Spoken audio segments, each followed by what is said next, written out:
காசு இல்லாம நின்ன கவலைகள் கண்ணீர் இந்த தலைமுறை பிள்ளைகளுக்கு இல்லைங்க. உங்க எல்லாருக்கும் சொல்றேன், தயவு செய்து பணத்தோட அருமை தெரியாமல் பிள்ளைகளை வளர்க்காதீர்கள். காசோட அருமை தெரியணும். இது ஒன்றும் பணம் காய்ச்சி மரத்திலிருந்து வருவதல்ல. ஒவ்வொரு பைசாவுக்கும் நாம் எங்கோ கண்ணீர் வடிக்கிறோம், ரத்தம் சிந்துகிறோம், வேர்வை சிந்துகிறோம். உன் அப்பா அவமானப்பட்டுத்தான் எங்கோ போய் நின்று சம்பாதிக்கிறார் என்பதை மறந்து விட்டு நீ காசை செலவழிக்காதே என்று பிள்ளைகளுக்கு சொல்லிக் கொடுங்கள். சொல்லிக் கொடுக்கலன்னா தப்பு. எங்க அப்பா ஒரு வாத்தியார், பள்ளிக்கூடத்து ஆசிரியர், எலிமெண்டரி ஸ்கூல் வாத்தியார். அவருக்கு மூத்த மகன் நான். எங்க ஊர்ல ஒரு மிராசுதார் இருந்தார். அந்த வீட்டில் எப்பவும் போய் நான் விளையாடுவேன். ஏன்னா அவங்களுக்கு புள்ள கிடையாது. அவருக்கு என்னை ரொம்ப பிடிக்கும். அவங்க வீட்டில் தான் நான் அப்பளம்ன்ற ஒரு உணவையே முதல்ல பார்த்தேன். எனக்கு சின்ன பிள்ளைகள் நினைவு இருக்கு. 5 வயது இருக்கும்போது அப்பளம்ன்றது அந்த பணக்கார வீட்டில் தான் நான் கண்ணில் பார்க்குறேன். அவர் எடுத்து சாப்பிட்றா அப்படின்னார்.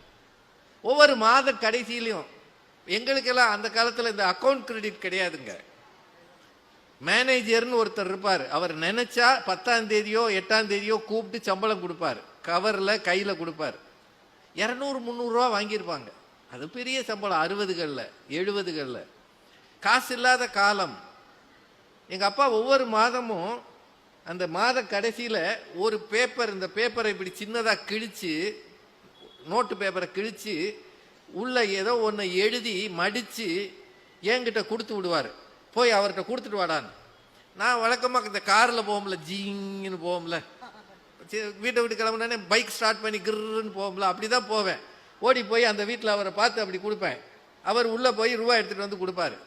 எனக்கு அது ரொம்ப நாளாக தெரியலை. ஓரளவு படிக்க தெரிஞ்ச பிறகு ஒரு நாள் இதில் என்ன இருக்குன்னு வாசித்தேன்.